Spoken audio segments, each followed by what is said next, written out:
తెలంగాణ వ్యాప్తంగా జోరుగా వర్షాలు కురుస్తున్నాయి. ముఖ్యంగా మెదక్, కామారెడ్డి జిల్లాలలో కుండపోత వర్షం పడుతుంది. ఈ క్రమంలో మెదక్, కామారెడ్డి జిల్లాలకు హైదరాబాద్ వాతావరణ శాఖ రెడ్ అలర్ట్ జారీ చేసింది. ఈ రెండు జిల్లాలలో భారీ నుంచి అతి భారీ వర్షాలు కురిసే అవకాశం ఉందని హెచ్చరించింది. ఉరుములు, మెరుపులు, ఈదురుగాలులు, గాలి వేగం గంటకు 30 నుంచి 40 కిలోమీటర్లతో కూడిన వర్షాలు పడతాయని తెలిపింది. పెద్దపల్లి, జయశంకర్, భూపాలపల్లి, ములుగు, మహబూబాబాద్, వరంగల్, హన్మకొండ, జనగామ, సిద్దిపేట, యాదాద్రి, భువనగిరి, సంగారెడ్డి జిల్లాలకు ఆరెంజ్ అలర్ట్ జారీ చేసింది. ఈ జిల్లాలలో కూడా భారీ వర్షాలు పడే అవకాశం ఉందని అంచనా వేసింది.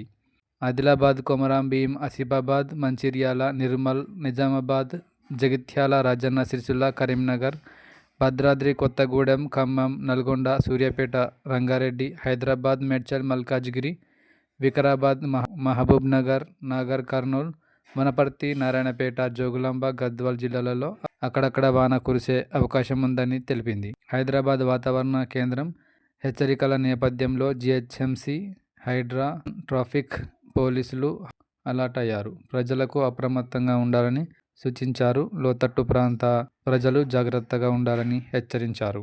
అత్యవసరమైతేనే ఇండ్ల నుంచి బయటకు వెళ్లాలని సూచించారు.